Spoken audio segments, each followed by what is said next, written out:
여러분 안녕하십니까. 광주 MBC 뉴스데스크입니다. 광주 기아 챔피언스필드에서 개장한 이후 첫 시범 경기가 열렸습니다. 무려 2만 명에 달하는 야구팬이 찾아와 새 야구장을 가득 채웠습니다. 정지성 스포츠캐스터입니다. 팬들로 가득 찬 관중석에서 정규 시즌 못지않은 열광적인 응원이 펼쳐집니다. 걷어올렸습니다.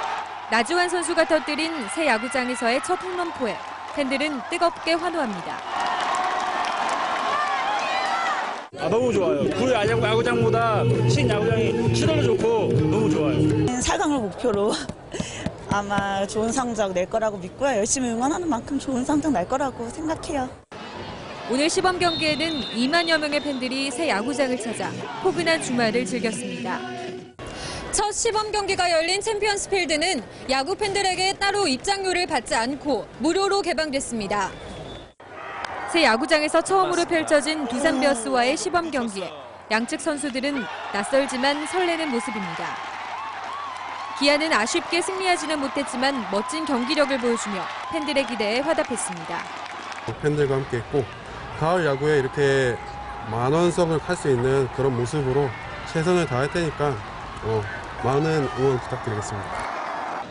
두산과의 시범 경기는 내일도 계속되고 다음 주 중에도 챔피언스필드에서 무료 시범 경기가 4차례 더 열립니다.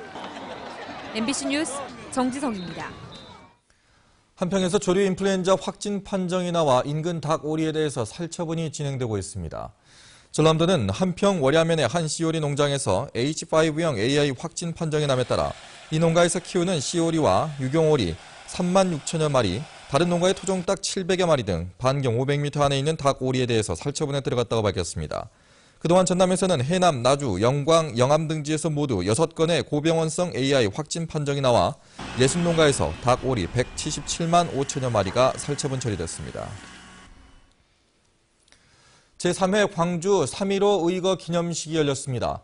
호남 4.19 혁명단체 총연합회는 오늘 오전 광주 금남로에서 광주 3.15 의거 기념식을 갖고 광주가 3.15의 진원지임을 널리 알리고 자유민주정의에 숭고한 3.15 정신을 계승 발전시켜 나가기로 결의했습니다. 오늘 행사에서는 호남의 의병 시현, 호남 4.19 제2통일운동 선언문 낭독 등이 부대 행사로 다채롭게 열렸습니다.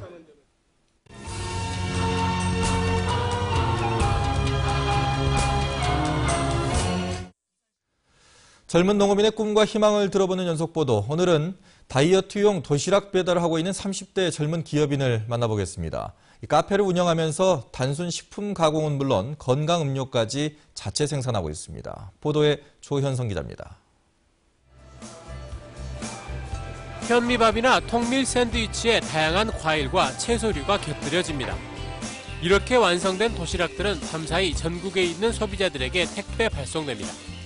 수십 가지 식이요법 프로그램에 따라 이틀에 한 번씩 배달을 해주며 일주일에 10만 원 안팎을 받습니다.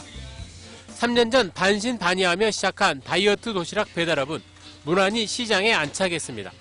도시락을 택배로 보낸다는 게 뭐 가능할까 하는 생각이 좀 있었는데 이게 인식이 좀 바뀌다 보니까 오히려 이제 사람들이 좀 제가 이제 뭐 알리는 것보단 사람들이 좀 찾아오는. 대학에서 사회체육을 전공하며 균형 잡힌 식단에 관심이 많았던 백영두 씨. 어학 연수를 위해 찾은 미국에서 다이어트 음식 전문점의 성장 가능성을 발견하고 샐러드와 샌드위치 전문 카페를 차렸습니다. 가정식으로 조리한 이른바 홈메이드 스타일 음식에 감각적인 카페 인테리어와 산뜻한 제품 디자인을 덧입혔습니다. 특별하게 뭐 조리에 뭐 기교를 부린다거나 뭐 그런 특별한 기술이 아니라 진짜 질 좋은 재료로 저희가 뭐 정성껏 만들어서. 후발 업체들이 계속 합류하는 현실에서 배 씨는 자체 개발한 음료를 위탁 생산하는 등 건강 음료 시장까지 두드리고 있습니다. 그 좀 농업 쪽에 좀 공부를 해가지고요. 저희도 이제 뭐 자체 직영 이제 농장도 좀 하나 갖고 싶고 그렇게 하고 싶어요. 포화 상태의 외식업 시장에서 잇따라 틈새 시장을 찾아낸 젊은 기업인의 다음 도전이 주목됩니다. MBC 뉴스 조현성입니다.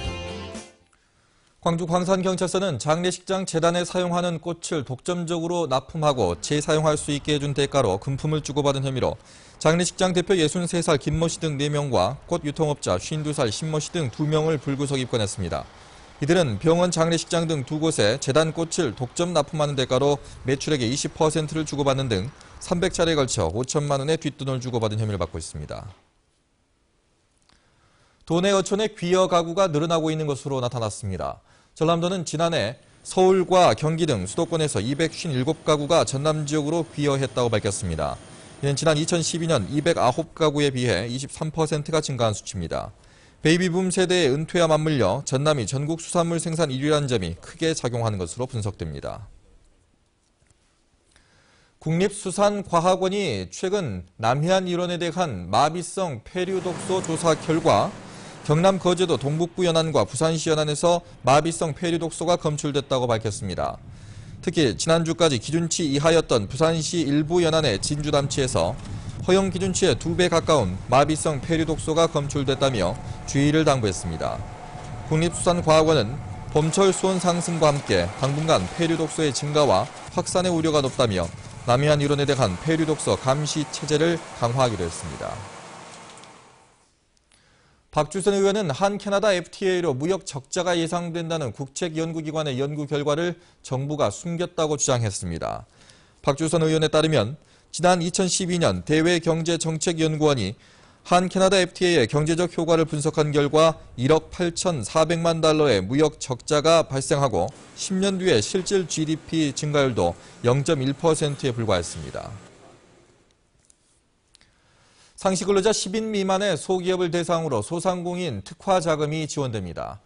중소기업진흥공단 광주지역본부는 우수한 기술력을 보유하고 있지만 반보력이 부족한 소상공인들을 위해서 3천억 원을 지원할 예정입니다. 중소기업진흥공단이 직접 대출하는 이번 대출의 한도는 최대 5억 원으로 생산설비 등 시설 투자업체 위주로 지원됩니다. 한국토지주택공사가 여수 엑스포타운 등 보유 토지 6만 4천 제곱미터를 매각합니다. 토지주택공사는 엑스포타운 주상복합용지와 혁신도시 일반 상업용지, 수안지구 분양연립주택용지 등 모두 9필지의 토지를 입찰을 통해 매각할 계획입니다. 토지주택공사는 매각률을 높이기 위해 엑스포타운은 건축 규모를 85제곱미터 이하로, 수안지구 연립주택용지는 60에서 85제곱미터 이하로 평형을 조정했고 대금 납부 조건도 3년 무이자 분할 조건으로 완화했습니다. 전남대학교의 바이오 하우징 연구센터가 본격적인 업무에 들어갔습니다. 전남대에 따르면 바이오 하우징 연구센터는 지난 2월 산업통상자원부 국가기술표준원 산하 한국인정기구로부터 광주남 최초로 시멘트 및 관련 제품 역학 시험 분야에서 국제 공인시험기관 인정을 획득했습니다. 센터에서 발급되는 시험 성적서는 국제적으로 공인되며 대외 수출 관계에서 있어서 국제적인 시험 성적서 등이 필요한 건설업체나 관련 업체에 도움이 될 것으로 기대됩니다.